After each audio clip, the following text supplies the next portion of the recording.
The High Limit announcement is out, and we're going through everything to give you a full rundown on what we know and what's still to come. Let's go.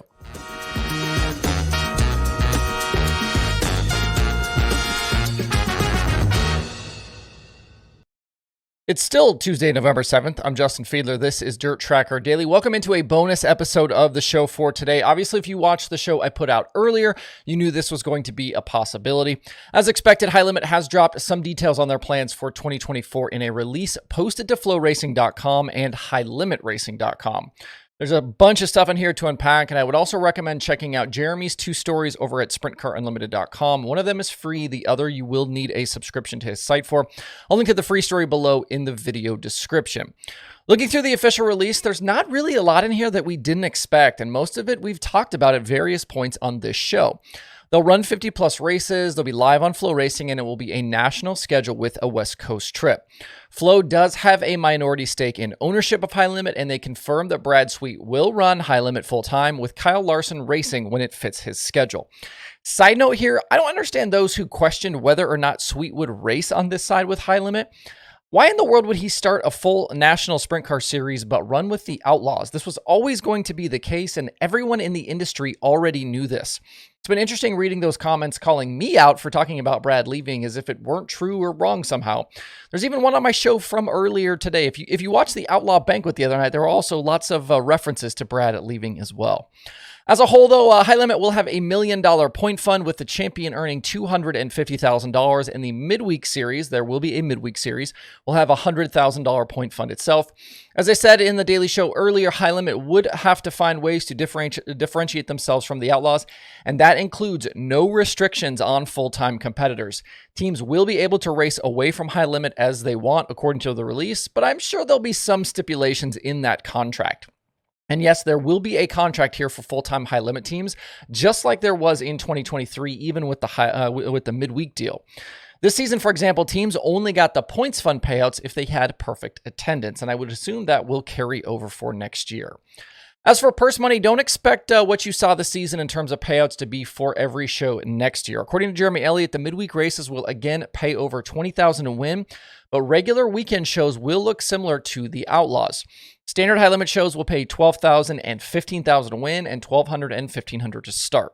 With a 20% increase on the Outlaw side, like we talked about in the Daily Show earlier, these two will be very much in line when it comes to standard race purses. High Limit will also offer tow money to teams on a tiered system, just like the Outlaws do.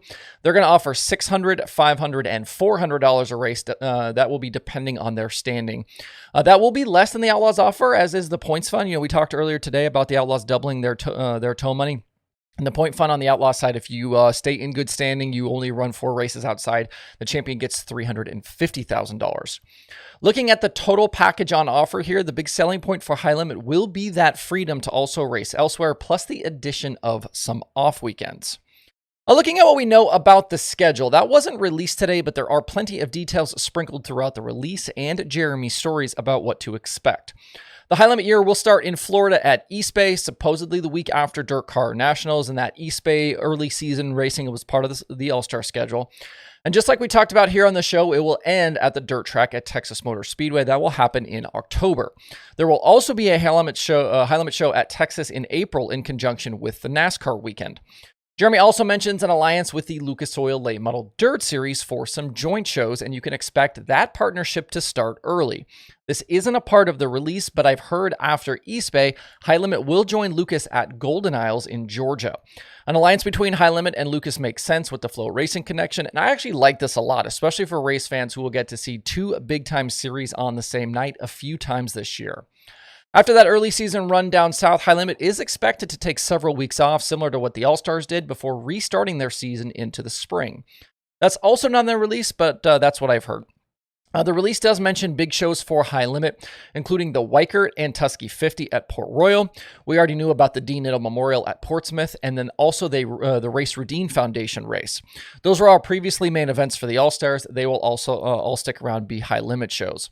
We'll also have Lakeside and Eagle back on the schedule. They were obviously big shows on the midweek season this year, with Eagle supposedly paying even more big money than it did this year. Also, as expected, the Gold Cup at Silver Dollar and the Skagit Nationals flip from Outlaw sanction to High Limit sanction.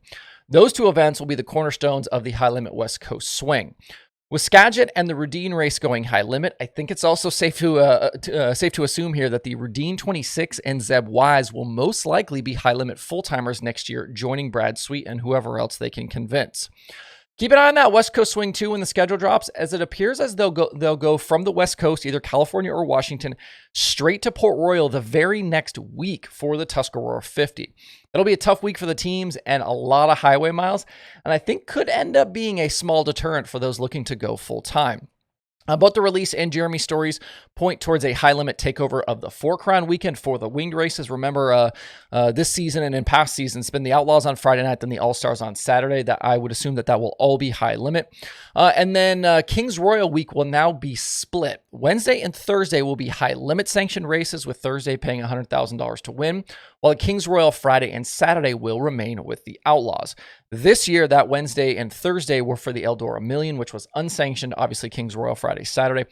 Those early week dates, that Wednesday, Thursday, will be high limit.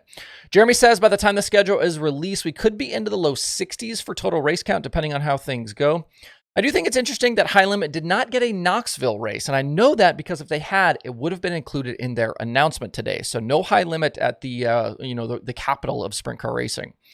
Some other interesting things to point out here too. First, longtime racing and marketing operator Kendra Jacobs is moving from her role at FloRacing over to High Limit to help them manage events and marketing. She's previously been at Knoxville, Hendrick Motorsports, and she co-hosted Wing Nation at MRN with Steve Post in the early days.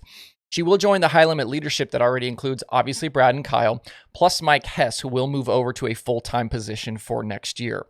Larson's business manager in Josh Peterman, you'll hear him referred to as JP a lot. He's also in the mix here, but I would expect him to focus more on Larson's career, the IndyCar stuff, the NASCAR stuff going forward, and take a bit of a step back from High Limit, kind of behind the scenes. Also, Jeremy mentions that High Limit will use MedStar's safety team at all events next year, giving them a dedicated safety crew. Something like this is what I'd like to see from the Outlaws. I know they've made strides with their officials on the safety side, but I think a real official named safety team traveling to every race is the right move, and I would like to see that on both sides. Also, I know this one will bother a lot of folks, but the All-Star name officially going away. Everything will be High Limit branded going forward. I think that's a shame, especially since the All-Stars have been around since 1970, but I do understand their reasoning behind the move. It doesn't confuse anything, and now, they can now build their own brand going forward. I will point out, too, that it's not the High Limit Sprint Car Series anymore, but instead just High Limit Racing as the official name, and you'll also see that in the logo that's on the screen right now. I know this is a lot of information to digest here, so feel free to go back through this. The full show script will be posted at DIRTRACKR.com if you want to read everything that I have just talked about. I'll also link below to the official release and Jeremy's free story. Clearly, there's a lot more to come here. And that includes, obviously, the full schedules for both High Limit and the Outlaws, and also decisions from teams about who goes which direction. Comment section is open. Feel free to leave your thoughts on everything we learned or didn't learn today. Appreciate you guys coming back through for a second daily show today. Hope you have a great rest of your Tuesday out there. We'll see you right back here tomorrow.